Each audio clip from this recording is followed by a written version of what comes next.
Friends, எல்லாருக்கும் வணக்கம். இன்றைக்கி என்ன ரெசிபினா மேகி நூடுல்ஸ் எப்படி பண்ணுறதுன்னு பார்க்கலாம். வாங்க வீடியோக்குள்ளே போகலாம்.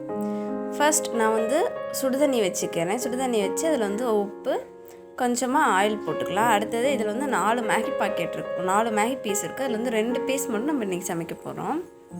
2 பீஸ் எடுத்து அந்த தண்ணி நல்லா கொதி வர சமயத்தில் போட்டு 2 மினிட்ஸ் மட்டும் இது வேக வச்சு எடுத்தால் கரெக்டாக இந்த நூடுல்ஸை 2 மினிட்ஸ் மட்டும் குக் பண்ணால் போதும். அது அந்த பாக்கெட்லேயே கொடுத்துருப்பாங்க. இப்போ 2 மினிட்ஸ் குக் ஆனோடனே அதை தனியாக எடுத்து ஃபில்டர் பண்ணி எடுத்துக்கலாம். எடுத்துக்கிட்டு ஒரு ஸ்பூன் எண்ணெய் போட்டு, எண்ணெய் நல்லா காஞ்ச உடனே பூண்டு போட்டுக்கலாம். அடுத்தது ஒரு பெரிய வெங்காயம் கட் பண்ணி போட்டுக்கலாம். இது கேரட்டும் பீன்ஸும் தான், கேப்சிகம்லாம் எதுவுமே இல்லை.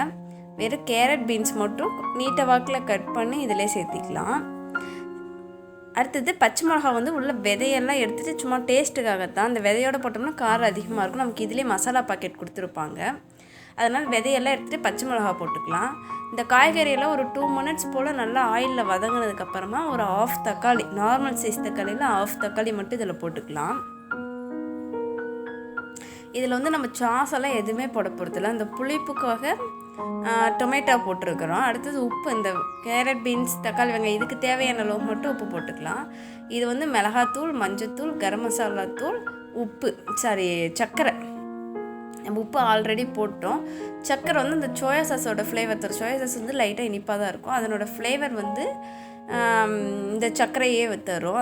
அந்த இதெல்லாம் போட்டு நல்லா வதங்கின உடனே நம்ம பாயில் பண்ணி ஃபில்ட்ரு பண்ணின மேகி எடுத்து இதில் போட்டுக்கலாம். ஒரு 1/2 ஸ்பூன் பெப்பர் தூள் போட்டுக்கலாம். அடுத்தது மேகிக்குள்ளேயே பாக்கெட்டில் மசால் தந்துருப்பாங்க. அந்த மசால் பாக்கெட்டை மேலே போட்டுக்கலாம். போட்டு இதெல்லாம் நல்லா ஈவனாக மிக்ஸ் பண்ணிக்கலாம். நல்லா அந்த காய் ஃபஸ்ட்டு போடுற காய் மட்டும் ஒரு 2 மினிட்ஸ் அந்த ஆயிலே ஃப்ரை பண்ணோம்னா போதும், நல்லா வதங்கிடும். அது வதங்கினோடனே தக்காளி இதெல்லாம் போட்டு மேகியை போட்டுக்கிறோம். போட்டு நல்லா அந்த பெப்பர் தூள், இதிலே கொடுத்த மசால் தூள் எல்லாம் மிக்ஸ் ஆகிற அளவுக்கு நல்லா மிக்ஸ் பண்ணிக்கலாம். இப்போ பாருங்கள், நல்லா மிக்ஸ் பண்ணியாச்சு. நம்மளோட சூப்பரான மேகி ரெடி ஆகிடுச்சு.